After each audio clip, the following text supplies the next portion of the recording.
My grandson Ling Chao. Honorable grandfather, does one truly learn if past actions make a difference? Ling Chao. It is often easy to see the results of bad actions or mistakes. Some can be fixed, while others sadly cannot. Grandfather, but what positive actions? Ling Chao. Positive actions are not done for recognition. Only because that is how we would have others do for us. The teachings of the Creator. Yes, honorable grandfather. But what if one does not know the teachings of the Creator, or encounters difficulty with having faith? Ling Chao. Many years ago my honorable grandfather told me the story of one of his most trusted friends. At the time his friend was about 30 years of age, in peak physical and mental condition. He farmed as everyone did in the area. While not prosperous, he managed through hard work for many years just as others did. For 2 years, however, drought struck. Crops began to wither and die. Both food and water were in scarce supply. Like others, the man began to ration his limited supply of food and water. He was strong, but naturally the lack of nourishment began to take a toll upon his physical being as the drought progressed. Still he managed by keeping faith that the rains would return. One night he heard a knocking on his door. Surprised because visitors had been few and far between as the result of the drought, he opened his door. There stood an elderly man standing only with the aid of 2 handmade crutches and a young boy of less than 10 years in tattered clothing. The elderly man spoke. "Please forgive our intrusion upon your humble home. My great nephew and I must travel to the city." "Why must you travel such a long distance in these harsh conditions?" my grandfather's friend asked. The man replied, "I have received word that my brother is very ill. I'm going with my great nephew so that he and I may assist my brother, his honorable grandfather. In 3 days' travel, we have stopped at each dwelling, where I have asked if they could spare any water or food for the young boy in exchange for my labor, since we have no possessions of value. Because of the conditions, everyone has refused my request." Honorable grandfather, was there no food or water available in nature? No, Ling Chao. The drought was too severe and had lasted too long. My grandfather's friend replied, "Honorable sir, I have nothing stored and suffice off of what I managed to find during the day. But I humbly ask that you and your great nephew share these 2 pieces of bread and glass of water that I prepared for my meal today. I humbly request that you rest here in what little comfort my humble home affords before continuing on your journey." "Young man," the elderly man replied, "are you not going to eat and drink?" "Not today," my grandfather's friend replied.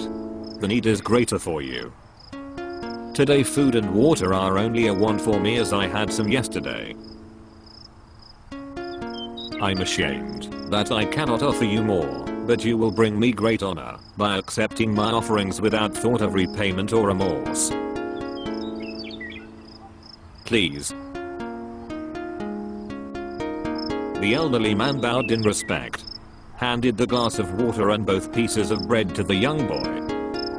The young boy spoke his only words, "After you, honorable uncle," and handed all the bread and water to the elderly man, who took a swallow of the water and tore a portion of the bread before handing it back to the boy. Even then, the boy waited before eating and drinking, offering the elderly man additional portions. After resting for a few hours, the elderly man and young boy left to continue their travel. Did my great-great-grandfather's friend ever learn if they succeeded in their journey? Did the drought end? Ling Chao. The drought ended 2 days after the elderly man and young boy left. What of their journey? Ling Chao. My grandfather's friend never heard or saw the elderly man again. He asked, but nobody knew of the outcome. About 50 years later, my grandfather's friend became severely ill. Even though he had worked hard his entire life, he had acquired no other goods of value except for his humble house. Knowing that he could not pay, he would not go to a doctor. One day his pain and condition caused him to lose consciousness, and a neighbor took him to the hospital. He remained in a coma for several days before regaining consciousness. His first concern was how to pay the hospital.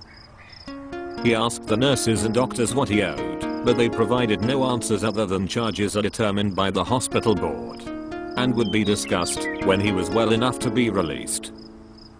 Of course, that brought no comfort, as he knew that any payment would be difficult to make. Yet he knew he had the obligation and the shame. The day of his release, he walked slowly into the hospital administrator's office to receive the bill. A young lady walked in and began asking questions about how he felt and the level of satisfaction with the doctors and nurses. My grandfather's friend praised his caretakers, but he told the young lady that he was most worried about the bill.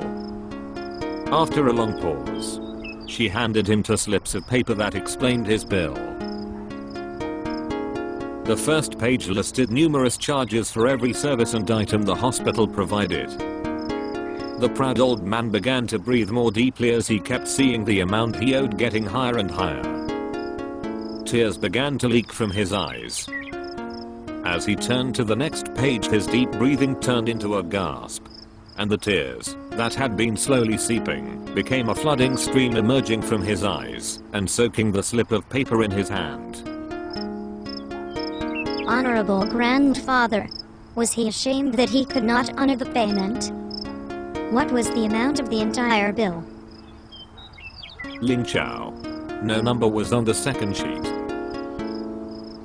Only words. Honorable grandfather. Ling Chao. The second slip had written upon it, "This bill has been paid in full."